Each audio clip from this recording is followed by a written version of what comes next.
What up, what up? Welcome back to the channel. I'm Mo.J and we are locked in. This is episode 2 of 4400. Now, we seen in the premiere episode, there's people from different eras, different time frames. They all got transported to 2021.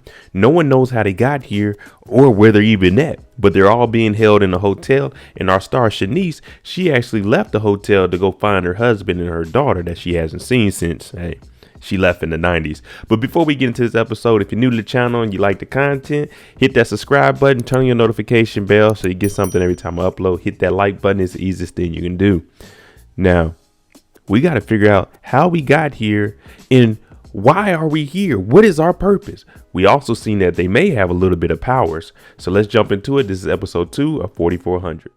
We start the episode off with the Reverend outside praying, and he wants to know what's really going on here. He was sitting at home watching the game. He's looking for help. And then he ends up here 30 years into the future. So he's kind of confused on everything that's going on. We know Shanice escaped from the hotel with the help from Mildred. I think she unlocked the door with her little secret powers. But since she escaped, everyone is getting punished now. They're taking the TVs. They're taking the piano. So at this point, everyone's just going to sit around with these generic clothes that they have on. Keisha and Jarrell, they start interviewing Shanice and they want to know, how did she escape? What was she doing? She could potentially put her family in harm. Now, one thing we know about Shanice is she knows the law, and she's telling them, if y'all are unlawfully arresting me, y'all can get 15 years in jail and with even fines. But they're saying, who are you working with? Why is there a report coming out that you 4,400 people are missing persons? Well, they are missing persons. We just don't know how they're missing or why.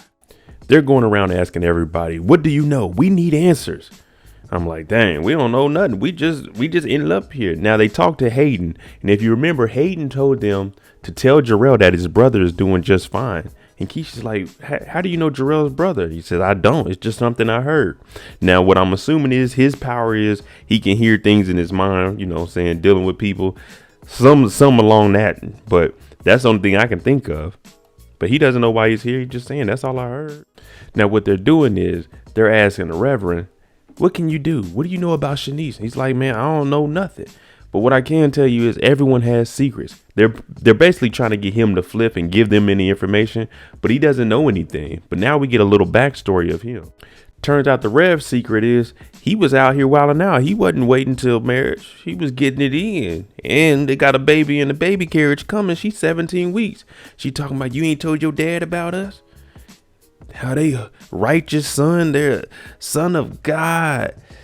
Pastor to be is out here sleeping around in these streets and got her knocked up. He's like, I'm going to tell him when the time is right. He ain't going to tell him at all until that baby is born and they find out. But he's telling her, you're not going to have to take care of this kid by yourself. Hey, people, wear protection. Don't have kids till you're married. It makes life so much easier. The Reverend, he's wilding out. And you remember Claudette said you got to watch out for reverends like this. She was right. She read them. Now they're really trying to dig into, how did Shanice leave? Who helped her? What's going on here? Now we know Jarrell picked her up and took her to go see her family if she promised to come back. But Keisha, she's not having that. She's working overtime. We need to figure this out. So they bring in an IT person. This IT woman, she comes in and she shows the cameras were turned, but it doesn't look like Shanice opened that door. Her body language was showing that she looked, and we seen that she was shocked that the door opened on her own. So Shanice, she just walked out on her own. We don't know how the door opened. IT is saying maybe these 4,400 people got here with time travel. Now Jarrell, he's intrigued. He like, time traveling. That's interesting. You think that could be possible? And Keisha, she's shutting it down. No, there's no such thing as time travel. Why are we even talking about that? But the IT person said it'd be crazy if we thought that we had all the tools. So it is a possibility of time travel, but we don't know yet. Keisha really wants to figure this out. So what she does is she goes and talks to Shanice's husband, well, her ex-husband, because he's moved on. And she's like, look, maybe you can get through to her because all she's doing is reciting the penal code here and trying to get herself out of here. Now, her husband, he's like, I don't know. I don't want to do that just because it'd be too much. She left me and my daughter here. And, he's moved on. So she's trying to get him to, hey, man, just talk to her at least. She hasn't seen y'all in a while. But he doesn't want to do it. Whole time, the daughter's inside looking off of the little Ring camera. She looking at the phone and listening to the whole conversation. The dad should have known that was what she was in there doing. But It's going to get deep, and you can only imagine the kids say, I want to see mom. Now, everyone is confused, and they're just sitting around. They got to find something to occupy their time, because thanks to Shanice, we don't have a TV, we don't have a piano, we don't have anything. We just got to sit around. Now, one thing we know about Claudette is she's been able to heal faster than anybody else. She got cut, it healed right up. Now, what she's doing is she's tempting the young lady to, try to break her hand just because they're saying she's scared and stuff. But what that does is build up this energy in her, and she ends up breaking Claudette's finger. But you see her have her hand up, Claudette starts to heal. So what it's looking like is Claudette can heal. We got Mildred, she can move things with her mind.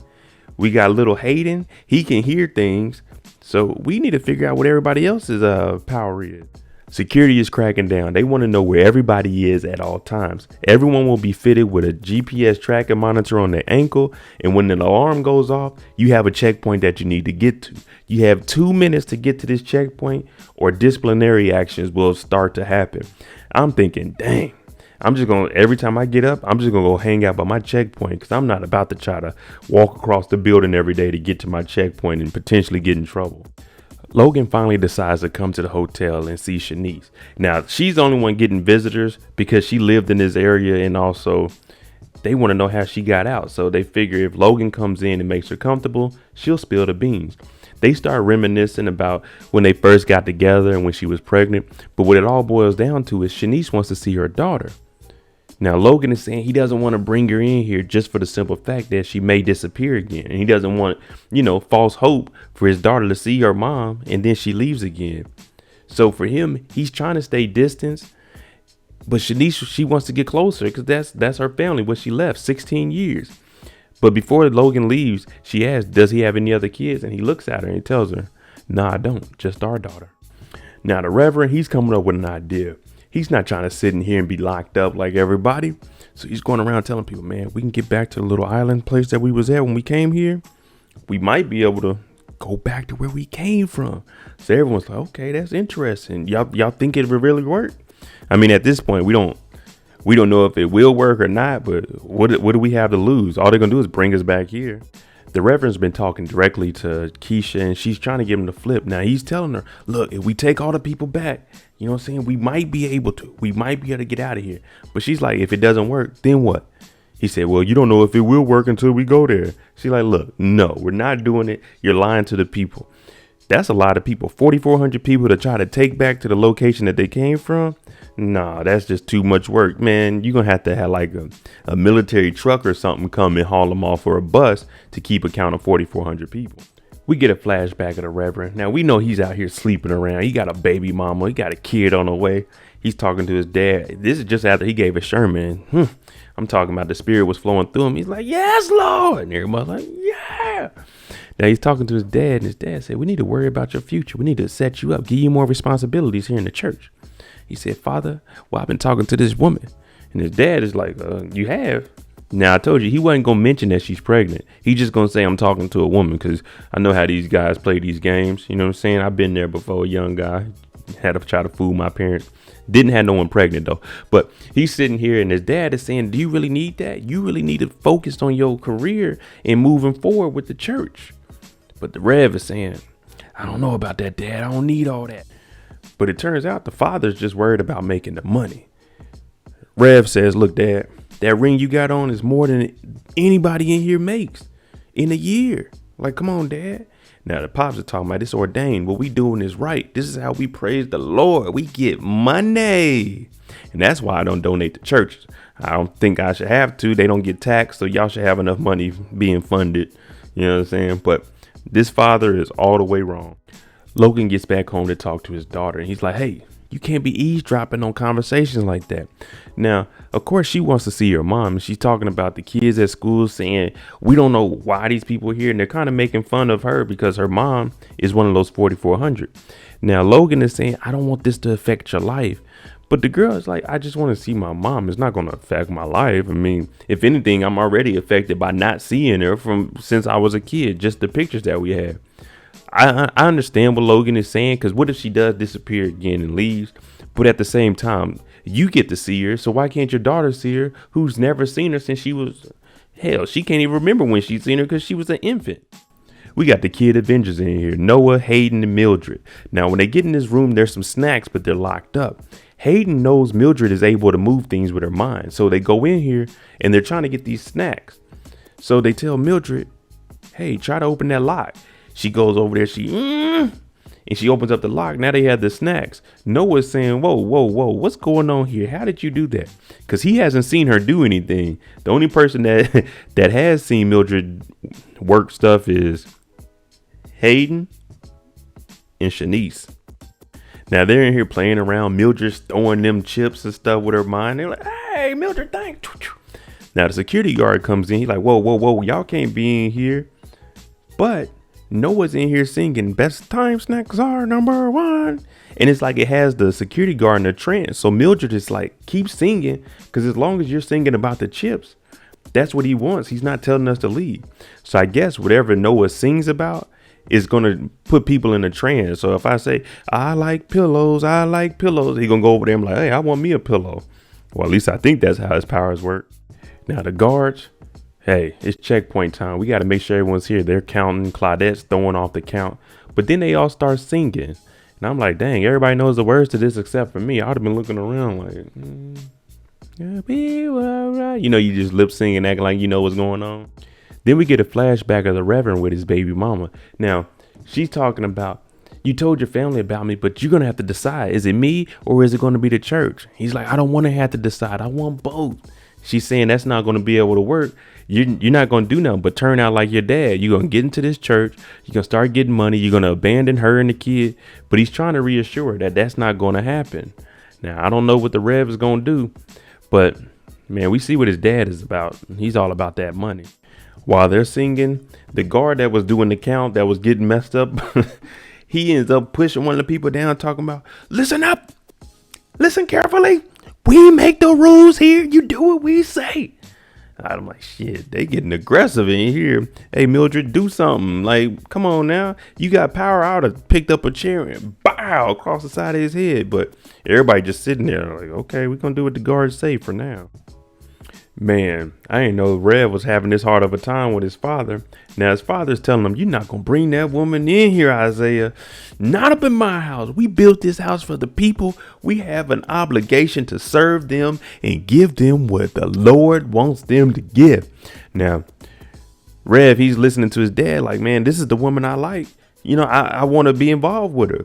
But the dad, he's only focused on them dollar signs and he wants his son to take over what he built on his own.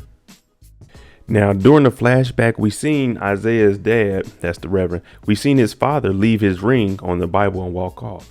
Now, he's in the room talking to Noah, and Noah almost slips up and says that when I sing, things happen. He's like, oh, well, wait. You think if we go back to Belle Isle?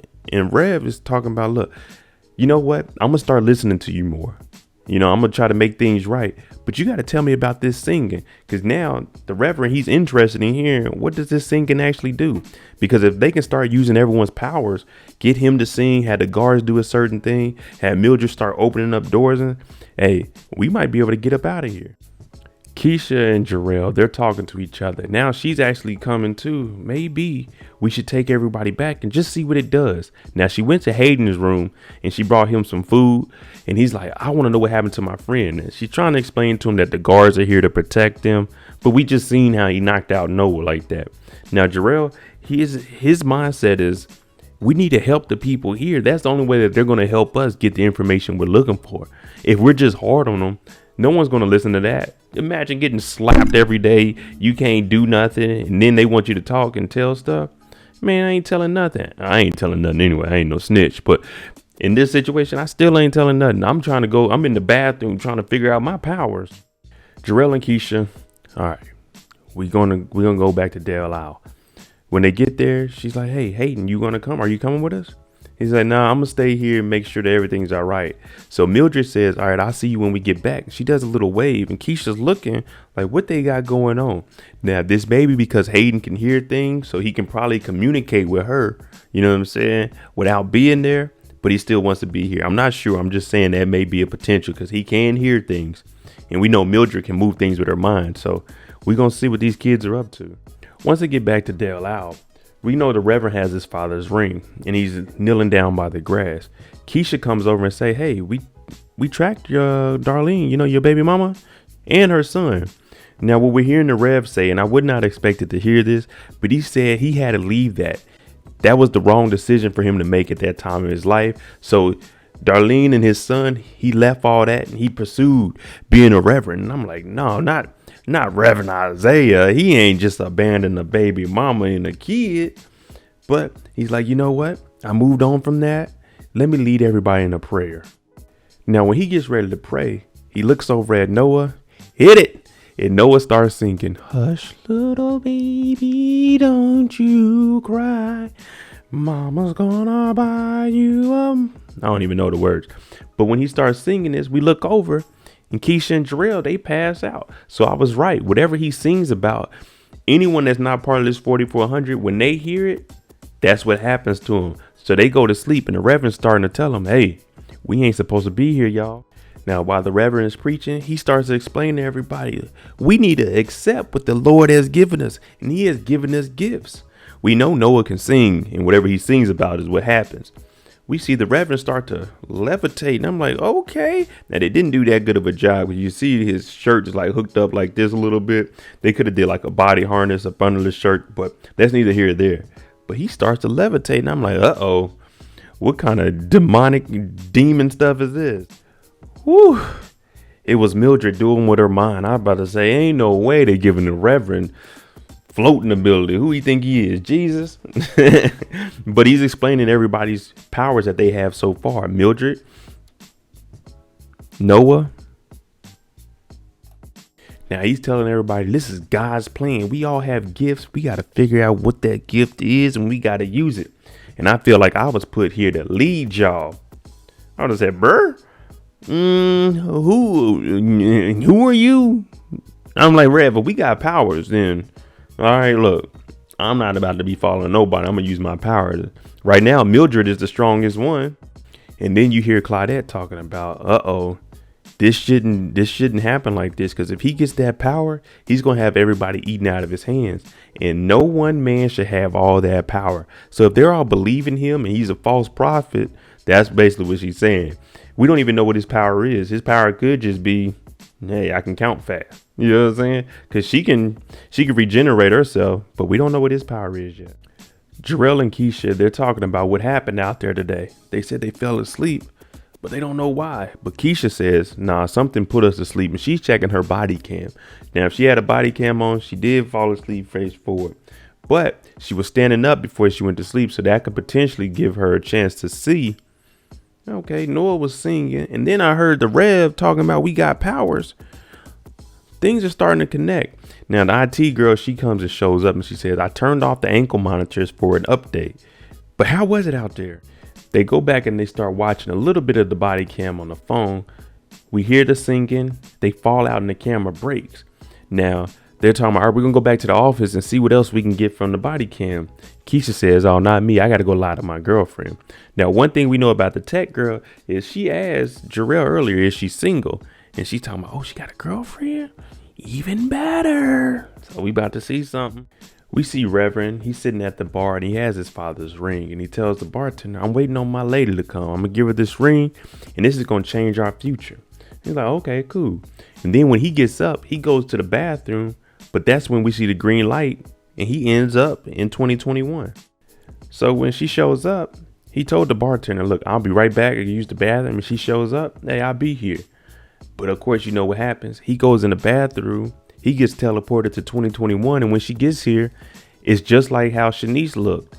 It looks like she ran away. It looks like the Reverend left. So she probably sat here and she just waited and waited, but he never came back. Shanice and the doctor, they're talking about everything that went on. They didn't think the night was going to be like that. But hey, we found out some people have powers and we're here for a real reason.